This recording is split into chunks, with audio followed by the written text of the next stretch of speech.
I'm Lawrence Eta, Chief Technology Officer at the City of Toronto. Thank you very much for joining us today. So we thought just a few areas we wanted to explore and some areas that, given the transition you've been in and been through with the city now, and how much you've mobilized remotely throughout the city, we thought there could be some lessons that some of your colleagues in other municipalities could benefit from, broader public or even private sector as well. So we truly appreciate you taking the time today to share some of your insights with us. Thanks for the opportunity.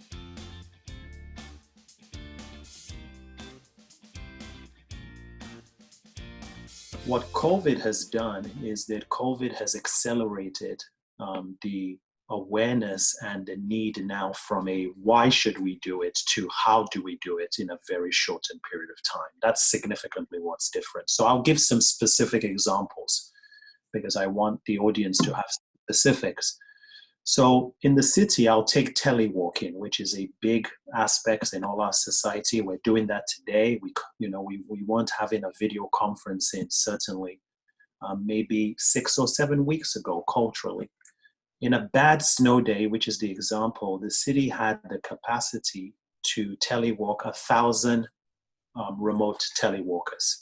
So the city's size is 20,000 plus employees. Of course, not everybody based on their role is physically on a desk. We have people who are doing some of the essential services in terms of registration, parks and registration, garbage and all those areas. But those who are walkers that are using technology, computers, laptops, etc. The city had the capacity, and I'm talking the network infrastructure capacity to support 1,000.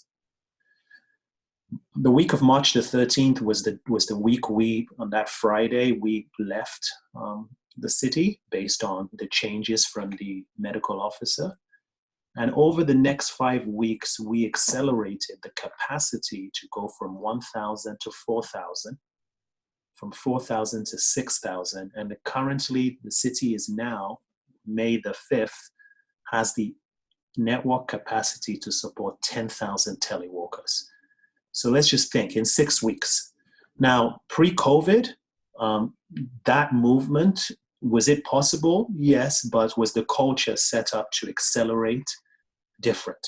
So that's a perfect example.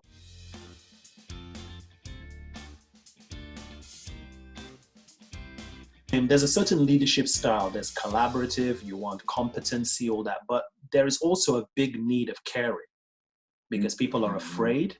So, what we've done here is that we've sent, every week, we create a shout out email. So we send an email out to specific areas within the division that have done, and they're all doing great work, but we call out. So we send a shout out because people are remote of areas who helped us get to 10,000 telewalkers. We send a shout out on the digital team that helped the dashboard on protective personal equipment.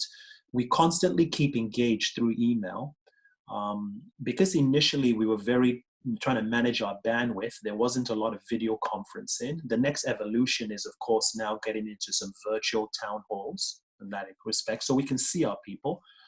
Some of our people are redeployed, so not every of our staff is physically in the division. Some are working on shelters, some are working in long-term care, essential services, but there has been a constant emailing through my office to reach out to our staff.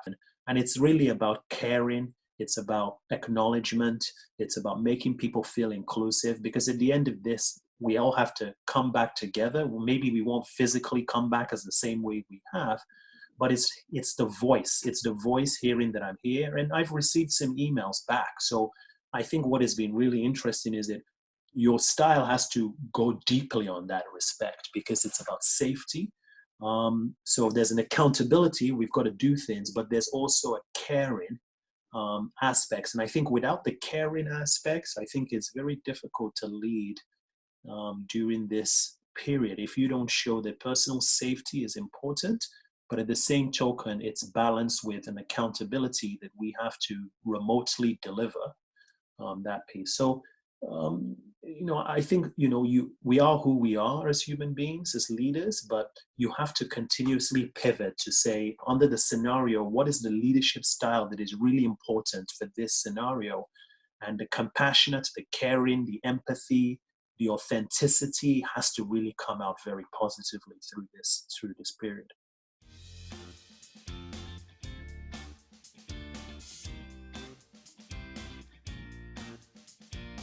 The city recently put some leaders from the outside focus on COVID recovery. So we had COVID response, COVID recovery, and COVID rebuild. Those are the three pillars. How do we recover so we get the economy running again and we have these services, people feeling safe? How do we rebuild? How do we rebuild inside the city? And there's definitely the telewalking, in terms of how we look at our physical assets is 100% going to change. It's definitely going to be very different. And I think that as leaders, our styles and our ability is going to look on, I think you have to be strong on delivery. You've got to take the talk to deliver. You have to be strong on be able to have a broad understanding of the city so you're now piecing the dots together. You're going to need to move with speed because we've demonstrated it can happen. We're going to have to change certain policies and legislations that were written in a paper-based world. So all those things are being discussed on the COVID-19 recovery. And more importantly, what are the priorities that we're going to execute right now?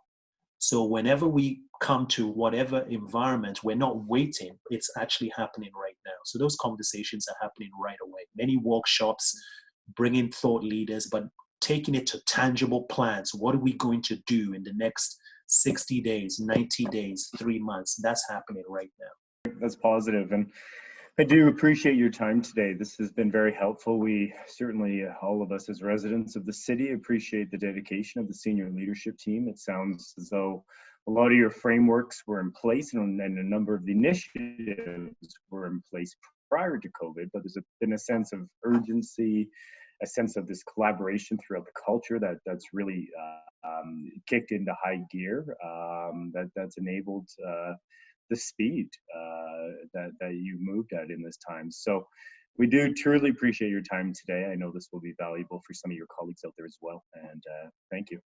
Thank you very much, Jason. I want to thank Phelps, your organization, for your support. I know we've done some work through this period as well. So thank you for setting this up, and thank you to your listeners, and really appreciate it. And everybody keep staying safe and following the medical officer's guidelines, and we'll talk again. Thank you so much, Jason.